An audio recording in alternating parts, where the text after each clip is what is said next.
Have you ever looked at your iPhone or MacBook and wondered, how did this all begin? You see the logo everywhere, but behind it is one of the most fascinating success stories in the world. And today, you're not just learning English. You're going to understand a real story, train your listening skills, and grow your vocabulary at the same time. Let's go deep into the incredible journey of Apple Incorporated. Apple Incorporated is an American technology company. It designs and sells electronic devices, software, and online services. But before it became a global giant, Apple started out with three men and one big dream. It all started in 1976 in Los Altos, California. Steve Jobs was just 21 years old. Steve Wozniak was 26. And together with a man named Ronald Wayne, they created Apple Computer Company in Steve Jobs' garage. They didn't have much money. They didn't have a big team. But what they had was passion and vision. Wozniak was the engineer. He built the first computer. Jobs was the thinker, the dreamer, the one who could see the big picture. Wayne only stayed for a short time. He left the company after just 12 days, a decision many say was a big mistake. Why? Because if he had stayed, he would have become a billionaire. Their first product was the Apple I. It didn't even come with a monitor or a case, just a circuit board. They sold about 200 units to a small computer store. Not much, but it was the beginning. Then came the Apple II, and that changed everything. It was released in 1977, and it was one of the first mass-produced personal computers. It had a plastic case, a built-in keyboard, and even color graphics, which was rare at that time. People could finally have a computer at home. Students could use it. Small businesses could use it. It was a breakthrough. Sales exploded. In just a few years, Apple became a well-known name in the tech world. In 1980, Apple went public. That means people could buy shares in the company. It was one of the biggest IPOs, initial public offerings, in history at the time. Suddenly, Steve Jobs was a millionaire at just 25 years old. Then, in 1984, Apple released the Macintosh. This was the first personal computer with a graphical user interface, which means you could click on icons instead of typing everything with a command. It also introduced the mouse. It was a bold, new idea, and it changed how people interacted with computers forever. But behind the scenes, things weren't so smooth. Steve Jobs had a strong personality. He had big ideas, but he also had conflicts with other people in the company. In 1985, he was actually forced to leave Apple. Imagine that. He helped build the company, and then he had to walk away. While Jobs was gone, Apple struggled. They released many products in the 1990s, but none were huge hits. They tried the Newton, an early tablet. It failed. They released many versions of the Macintosh, but it became too confusing. The company was losing money. It was even close to bankruptcy. But everything changed in 1997.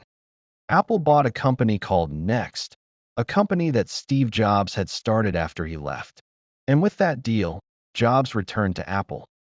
The first thing he did? He simplified the product line.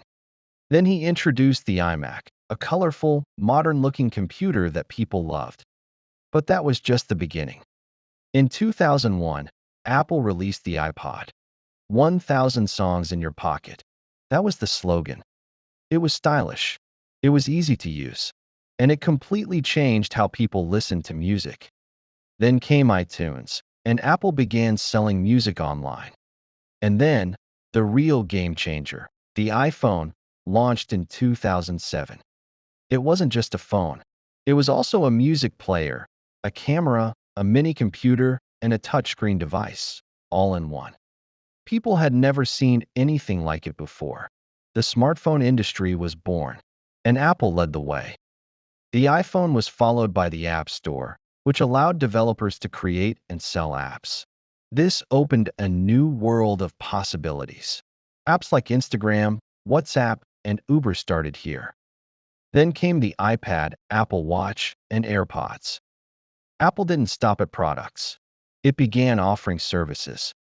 iCloud for storage, Apple Music for streaming, Apple Pay for payments, Apple TV Plus for movies and shows.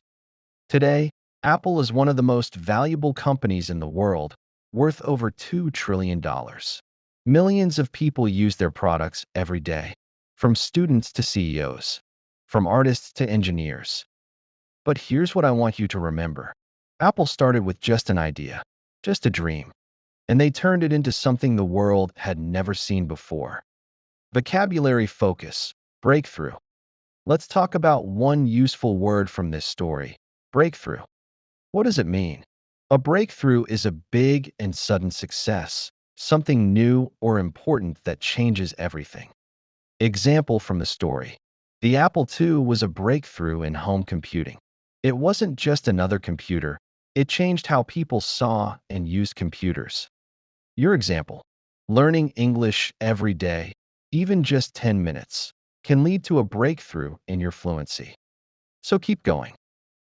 Here's how to use this video to train your listening. 1. Listen once without pausing. Just follow the story and enjoy it. 2. Listen again. This time pause and repeat. Say the words out loud. This is called shadowing. It improves your accent and rhythm. 3. Write down one new word. Use it in your own sentence and say it out loud. You'll be surprised how much progress you can make with just this one story.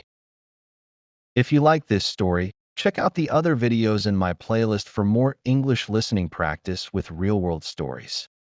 If this is your second or third video, go find the earlier ones in the channel to build up your skills step by step. Follow or subscribe so you never miss a new lesson, and so we can keep improving together. Comment below, which Apple product do you use the most and why? And don't forget to hit the like button and share this video with your friends who are learning English too. Every time you listen, you get better. Every time you try, you grow. Keep listening, keep learning, and I'll see you in the next one.